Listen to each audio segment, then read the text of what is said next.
Hey guys, welcome to another video. On this one, I'm still continuing my adventure on Hollow Knight Silksong, where all the deaths I get from it, I will have to go for a run in exchange. This is 1 death, 1 kilometer run challenge, with a total count throughout my entire current gameplay thus far, which is 135 deaths. I managed to cover the distance of about 5 kilometers. Wow Moon, you are so out of shape. I know, but we're just getting started. So we are going where we left off in the last video, where I tried to get as many options to make myself stronger before progressing in the story, as I overpowered the main story boss, Trabia, on the first try. And now I'm planning to take the main game, probably get stronger on the way if I have the chance, and move on to the next act. So, without further ado, let's run and play. I began the journey after I defeated Trabia, and I'm now planning my next course, which is making sure all the requirements for Act 3 are guaranteed. First, gather all the cute furballs in the game and bring them to the purified ducts. Second, clear all the quest boards from Bone Bottom, Bellheart, and Songclave. But I managed to complete everything that the Bone Bottom has, so all that's left now are the other two. And lastly, making sure to talk to the priest guy, also known as the caretaker, before we face the final boss. So those are my main priority. Now, I heard that I missed one of the bosses that gives you a silk card, which allows me to have 1 automatic extra silk energy. The first silk card was way back when I took out the Bell Beast. This one apparently is the second. I immediately went on my way there, but to get access to its area, a certain key is needed to unlock it. I managed to snatch the key from those creepy mobs, I unlocked the arena, and got face to face with a boss called the Unraveled. At first, it's a wave of mobs that deals 2 damage, and then after taking out the mob stage, the main boss shows up. I tried to get used to its attack pattern, even though I did some observation online and gained some knowledge. My reflexes took some time to get used to it, though I died 9 times against it. Yeah, it was that hard. Now this is me running in the future by the end of this video, with all the accumulated death counts I got so far. I only show running footage if I died so many times on certain parts. So, the Unraveled boss. What made it so difficult to deal with is this thing being a really huge hitbox. It's constantly charging, you can't damage it under the head, and it has a stage of attack that really throws off your focus from the boss, where there are spears coming out from the ground. It's like I'm facing the Savage Beastfly boss again. I finally took it down on a 10th try, then brought me to the dream state. I just can't get enough how visually cool looking this section is. Then I got the silk card, which now automatically gains me extra silk bar for the rest of the game. Then after that, I am now planning to get the Silksong, which allows me to refill my entire silk bar only while resting on a bench. But in order to unlock it, the players must have at least 5 crests with all of their memory lockets unlocked. At the moment, I only have 4. The one I'm missing right now is the Witch crest. I haven't considered getting this because I have a habit of avoiding negative consequences in video games. From what I've heard, this is kind of similar to Elden Ring, when a player gets hold on to the frenzy flame but ends up destroying the whole world in the end. So yeah, that's why I'm pretty hesitant. I always try for a good vibe and happy ending. But if this is a requirement to give you a skill that could refill your silk energy on the resting bench, then I have no choice but to go get it. That kind of ability is just way too good to have. But then I learned that you can have this crest without getting the bad ending. Well, upon learning that, I must go get it now. So, the quest for the Witch crest. I begin my journey to obtain a Twisted Bud by traveling to Bellwater, taking it to Greyroot, accepting the Rite of the Rebirth quest, and then witnessing Hornet and being horrifyingly strangled, woke up and now cursed, underground buried in roots. Find my way out, go to the nearest Sherwood Bellways, travel to Greymore, get to the top left corner of the map until I found a house, meet a character named Yarnaby, ask this guy to cure you from the curse, accept the quest, get the materials from Benjamin Kroll, head back to Yarnaby, and start the disturbing treatment scene that now fully unlocks the crest of the witch.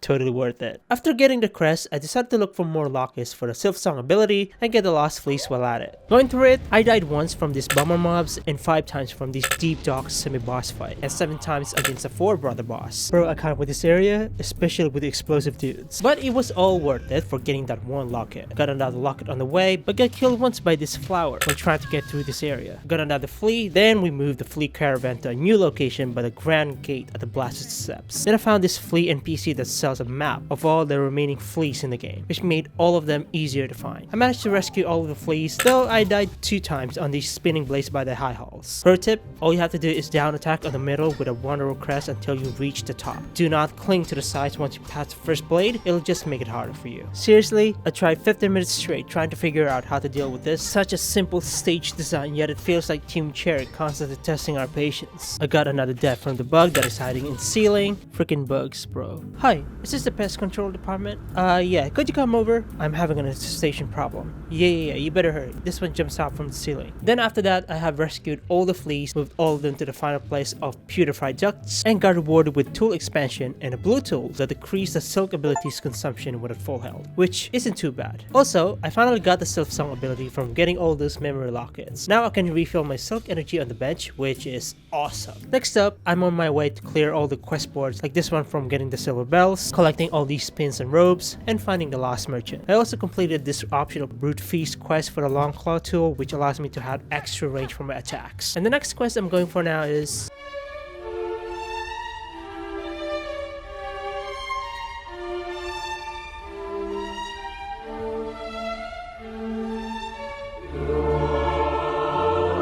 the moment I saw on the board that Sherman went off on his own in a very dangerous area where he was being lured to one of those creepy mobs, I have to stop everything and search for him immediately, because that area, which I fought in the beginning and gave me a hard time during that boss battle. The atmosphere is just so eerie, the reanimated bodies are weird as hell, and the music, bro, the music. Listen to this.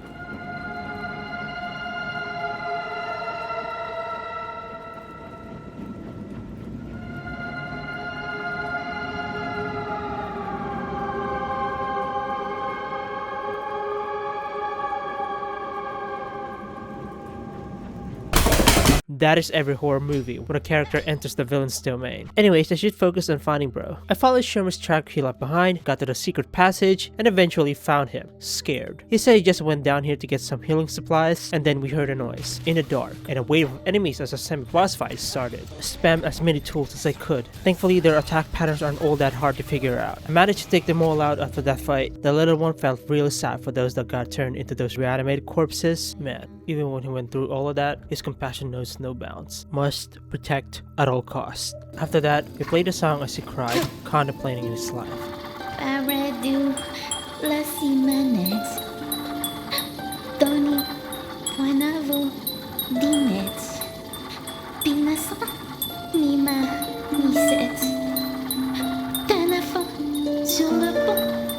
Then got awarded with a spool fragment that extended my silk gauge. Check it out. I have now completed all the quest boards, and then Bellheart also awarded me with my very own home for completing the tasks. And I was able to decorate it as well by buying from the vendor, which is awesome, with all the rosaries I earned from completing all of the quests, and then handing out scroll relics from this guy. I bought all the available decorations. The only thing I'm not happy about is this unfinished painting of my house that I bought for 520 rosaries. Like, bro, it's unfinished. Well, but the inside looks pretty sick though. Hornet even sleeps on the bed after sitting for a while. You know, after going through all that rough journey, she really deserves a nice rest. Alright, back to suffering. After a quick nap, I went ahead to do the main story quest by getting the 3 melodies. The first one was already done from getting into the High Halls fight in the last video and get the melody from the Conductor's Ballador. The second one was for defeating Trabio, and I just had to grab the Sacred Cylinder and head back to the Vault Keeper's Gardenias to learn the melody. And the last one is the Architect melody, which is rather be a boss fight. This one is more of an obstacle course challenge by parkouring myself to the top. Thankfully, I managed to go through it without dying thanks to the music to keep my spirits up. I successfully solved the puzzle at the end. In case anyone is curious about the solution, just match the pattern I showed right here.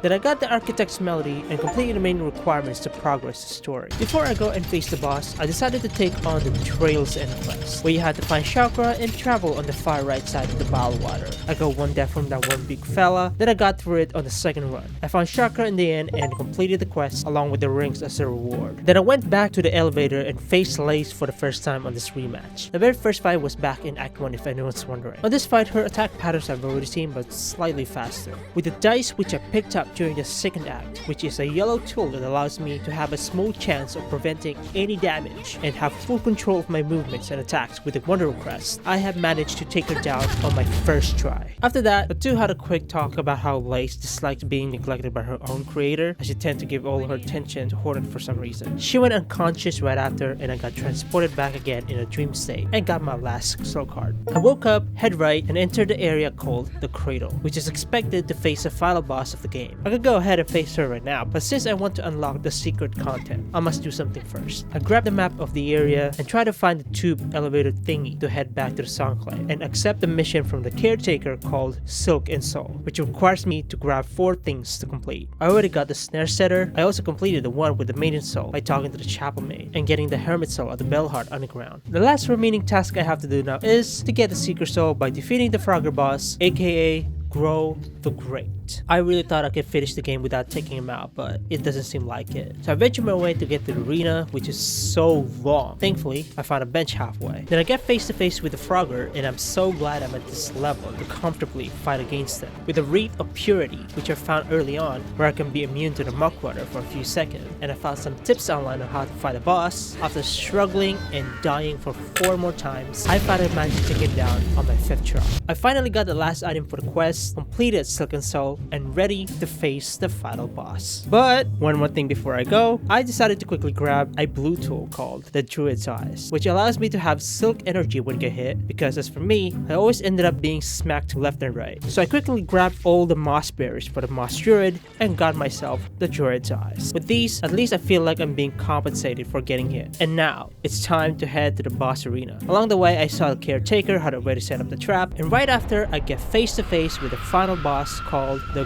Grandmother Soul. On my first match against it, the health mask, the tools, and the crest I have collected really carried me throughout this battle. Even with some tips online, my reflexes could hardly keep up. My build consists of the Witch Crest, which allows me to heal and also deal damage at the same time, combined with the Druid's Eyes for extra silk energy when hit, and the dice to have a chance of surviving. And this tool, which I found out was a flea brew mixed up with a poison pouch, allows to engulf yourself with damage per second AoE along with its poison effects. With this combo, I'm able to deal massive damage. I also brought the Vault Vessels, which is really strong, but they didn't really do much in this fight because how hard it is to land them to get a hit. But regardless, as my first time always, I got killed not long after because my reflexes are still trying to keep up with her movement. Seriously, as a casual player, I'm actually glad I took my time to get stronger because I'm just not built like a sweaty heart or no damage player that you see in other YouTube videos. Especially avoiding those blades, which was really tricky to deal with. On the second try, however, from all the efforts of getting myself stronger and starting to get the gist of our attack patterns, I managed to hold on and give everything I had in this fight.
Surprisingly, I took her out on the second try, and the game gave me an option to either bind her or play the needle end. Binding will essentially conclude the game at this point, with Hornets set to replace the Grandmother Silk as the new Pale Monarch. This apparently is the normal ending, but also kind of a bad ending. The real bad ending, called the Twisted Child, is if I took down the boss with the Witch's Curse still on effect, where both of us will turn into solidified roots. Thankfully, I cured myself with some help from Yardaby. And the other option is I choose to play the needle end, which unlocks the true ending. But we used a trap we set up earlier, but a strange thing happened. A portal of void opened, forcing Grandmother Silk to get pulled in it. She grabbed Hornet to take along with her, and the Lace jumped out at the last second, freeing her from the Grandmother Silk's grasp, and forcing Lace and Grandmother Silk to get dragged into the void. Then we see the whole place of Farlu getting darker than before, and black tendrils started coming out from the ground, and then cut off to the end credits of the game.